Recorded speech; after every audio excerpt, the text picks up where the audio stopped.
Ya, sorry. Gimana tadi? Ulang kembali ya, Bang Efra. Iya. Ulang kembali. Iya, gini Bang. Saya Kristen. Terus Siap.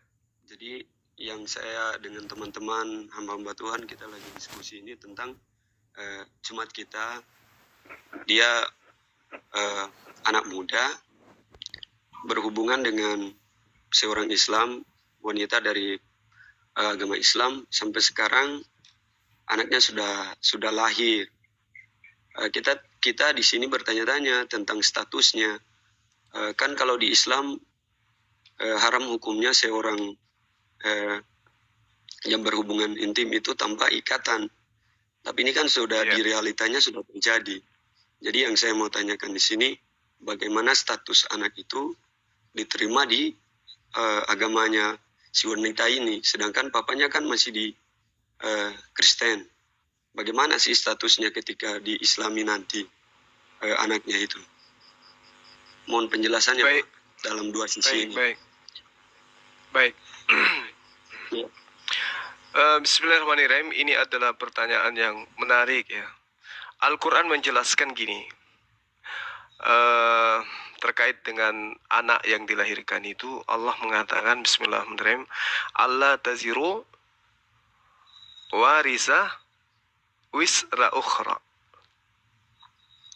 wa allaysa lil insan illa ma sa'a. Nah, ini yang kemudian Al-Quran terangkan. Allah taziru wasiratu wisra ukhra, bahwa seseorang yang berdosa tidak akan memikul dosa orang lain. Wa allaysa lil insan illa ma sa'a, dan bahwa manusia hanya memperoleh apa yang telah diusahakannya. Jadi tidak ada dosa bagi anak yang dihasilkan dari perbuatan zina. Yang berdosa, yang cacat kemudian adalah kedua orang tuanya. Jadi anak itu tetap aja suci. Dalam keadaan suci dia, tidak memiliki dosa maksudnya. Tetapi yang memiliki dosa ini adalah kedua orang tuanya. Nah, karena ini adalah anak yang lahir di luar nikah, yang dihasilkan kemudian oleh dua pesina, antara laki dan perempuan, maka kalau ibunya ini yang membesarkan, ya harus dibesarkan sesuai dengan agama orang tuanya. Karena tidak mungkin kemudian seorang ibunya yang tidak kemudian Islam membesarkan anaknya dengan cara Islam. Begitu juga sebaliknya. Tidak mungkin kemudian ibunya Islam membesarkan anaknya secara Kristen. Apalagi mereka belum diikat, orang tuanya tidak diikat oleh pernikahan. Jadi mau tidak mau anaknya harus dibesarkan sebagai seorang Muslim. Nah, inilah yang kemudian kenapa di Islam itu dilarang persinahan. Apa sebabnya persinahan itu dilarang? Salah satu hikmahnya itu untuk menjaga kemudian nasab dari orang tua, nasab daripada anak ini. Ya, jadi ketika dia lahir, ya dia tidak membawa dosa. Yang membawa dosa itu adalah kedua orang tuanya. Jadi kalau saudara bertanya, bagaimana ini? Anaknya seperti apa jadinya? Ya anaknya harus ikut kepada orang tuanya. Dalam hal ini yang memelihara. Kalau dia dipelihara oleh ayahnya, tapi itu tidak mungkin. Pasti larinya ke ibunya. Lalu apa yang solusi yang harus dilakukan? Ya, orang tadi harus dinikahkan. Mau tidak mau, yang laki-laki ini harus ikut agama istrinya, atau sekali istrinya ikut ke agama suaminya, lalu dinikahkan secara agama masing-masing. Maksudnya kalau misalnya dia Kristen, agama Kristen, Islam. Nggak boleh nikah beda agama, nggak boleh. Ya, agama tidak melarang, agama tidak membolehkan, dan juga negara tidak membolehkan. Saya kira gitu. Kalau dari sisi Bang Zuma, kalau dari sisi kekristenan begitu, coba dijelaskan gitu dari sisi kekristenan. Kalau di Kristen itu sebenarnya kita tidak menemukan syarat sah nikahnya, nggak ada. Di dalam Islam itu jelas syarat sah nikah ada. Kalau di Kristen enggak. Makanya mohon maaf ini, di barat sana, kamu suka, aku suka, tinggal serumah, bikin anak, dinyatakan sebagai suami istri, ya besok mau menikah silakan ke gereja. Tidak ada syarat sah. Syarat sah pernikahan itu nggak ada. Bahwa dia Tapi harus, maksudnya Kak, iya, kalau di konsep Kristen apakah itu termasuk zina Bang begitu ya? iya, Udah pas. betul itu zina juga menurut mereka. Zina juga menurut mereka. Bahkan di dalam kitabnya mereka itu lebih keras lagi. Dan kalau kita melihat di dalam pemahaman bebas ya, dikatakan di dalam kitabnya saudara Kristen, barang siapa melihat perempuan, melihat wanita dan menghendaki di dalam hatinya, maka dia sudah berzina. Ya, sudah berdosa, betul. Iya. Jadi kalau saya melihat ya dalam setiap saya berdiskusi, ketika dikatakan barang siapa yang melihat perempuan lalu kemudian dia mengingini perempuan itu di dalam hatinya, maka sesungguhnya dia telah berzina. Artinya bahwasanya mereka teman-teman Kristen ini kan sebelum menikah, bapak ibunya sebelum menjadi suami istri kan mereka saling lihat. Artinya kalau kaidah ini dijadikan sebagai acuan, ya mohon maaf ini tafsir bebas saya. Berarti teman-teman kita ini semua adalah anak dari hasil zina. Karena sebelum mereka menikah, pasti melihat dulu wanita itu. Setelah melihat wanita itu, pasti ada kecenderungan dalam hati untuk memperistrikan. Nah ini, kalau dijadikan sebagai acuan, maka ya mereka ada anak zina. Ini tafsiran saya ya, sesuai dengan data di dalam kitabnya teman-teman Kristen di dalam Matius 5 nomor 28. Tetapi aku berkata kepadamu, setiap manusia, setiap orang yang memandang perempuan serta menginginkannya, maka sudah berzina dengan dia di dalam hatinya. Kan gitu Bang.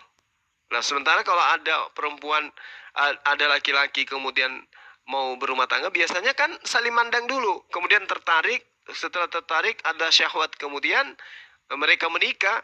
Nah, itu jatuh kepada apa yang diterangkan ini. Tapi itu tafsiran saya. Kita tidak tahu dari tafsiran teman-teman Kristen. Jadi sekali lagi, saya belum menemukan syarat sah nikah di dalam Kristen. Karena yang ada nikah itu di Islam, kalau mereka kawin. Sementara nikah kawin itu saya rasa kaidahnya berbeda. Ya, betul Pak Juma, beda. Malam Pak Juma, malam host. Tunggu dulu dong Soalnya Pak Kam, aku beda, turunin kau, aku beda. turunin kau Pak Kam ya. Main potong-potong aku Tuh, turunin kenapa? kau.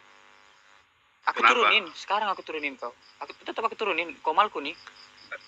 Orang bicara, kau potong-potong. Iya. Ya lanjut. Iya, iya Pak, izin saya bisa lanjut sebentar terkait Iya, yang tadi. Ya lanjut. Iya silakan. Iya, iya Pak Bang Zuma. Ini yang menjadi dilema bagi teman-teman kita lagi diskusi itu gini Bang. Kalau sampai itu anak diadopsi dari orang tua ibunya, dalam hal ini dia adalah Islam, terus ketika ibunya itu menikah dengan seorang Muslim juga, berarti otomatis si wanita ini mendapat nafkah dari sang suami. Jadi anak tersebut juga dinafkahi dengan nafkah yang diberikan oleh suami, yaitu suaminya juga Islam. Tapi yang menjadi pertanyaan di sini, dia kan kalau dikategorikan sebagai anak haram dia. Terus kalau sudah disahkan oleh agama Islam antara dua pihak yang menikah semenjak dia dapat anak itu, gimana Bang? Maksudnya apa yang diberikan dari suaminya itu halal nggak? Kalau halal mohon penjelasannya. Kalau itu dikatakan di kami itu menurut kami bahwa anak itu harus diasingkan. Kalau di kami Kristen itu harus diasingkan sebentar agar tidak terjadi fitnah-fitnah atau hal-hal lain. Kalau di Islam gimana Bang menurut penjelasannya? Haram tidak nafkah yang diberikan dari si laki-laki itu? Iya, jadi gini, kaidah Islam itu kemudian tidak mengatur sejauh apa yang saudara pahamkan, apakah itu halal atau haram. Tapi kewajiban sebagai seorang ayah ya, terlepas dia Islam, Kristen harus menafkahi anaknya. Itu harus itu. Kalau di Islam, Pak Hakim wajhaka lid-dina hanifan. Fitrah. Ya. Ini yang diterangkan oleh Al-Quran. Maka fitrah Allah lati fataran nas alaiha. Itu sesuai dengan fitrah yang kemudian Allah miliki, disebabkan kemudian Allah menciptakan manusia juga menurut fitrah itu. Dalam keadaan suci wanita itu, manusia itu dicipta. Sehingga Rasulullah Muhammad SAW mengatakan setiap anak dilahirkan dalam kondisi fitrah, suci. Kecuali orang tuanya yang menjadikan mereka Yahudi, Nasrani atau Majusi. Itu yang diterangkan oleh Rasulullah. Artinya gini, ya kalau terlepas agama, orang tua berkewajiban untuk menafkahi anaknya. Jangan lagi ada pandangan, oh tidak bisa saya nafkahi karena anak saya Islam, saya Kristen. Tidak ada kaidah-kaidah seperti itu. Kewajiban seorang orang tua, apapun agamanya, adalah menafkahi anaknya. Kalau dikatakan, oh nanti bagaimana dengan nafkah itu? Apakah haram atau halal? Kalau dia muslim pun, bapaknya kalau dihasilkan dari hasil pencuri tetap haram. Meskipun bapaknya orang muslim Islam. Tapi kalau bapaknya Kristen tapi uang yang digunakan itu bukan hasil curian, bukan hasil narkoba, untuk menafkahi anaknya, ya silakan. Tidak ada kemudian kaidah yang mengatur. Oh, ini anak nggak boleh dinafkahi sama bapaknya karena beda agama. Tidak begitu. Iya, mungkin ada teman-teman kita yang bisa menambahkan. Silakan. Ya, saya rasa cukup ya Pak Ister ya. Saya rasa cukup. Nanti bertanya dengan yang lain lagi, maksudnya saya rasa cukup lagi. Ya, silakan Bang Mengadar.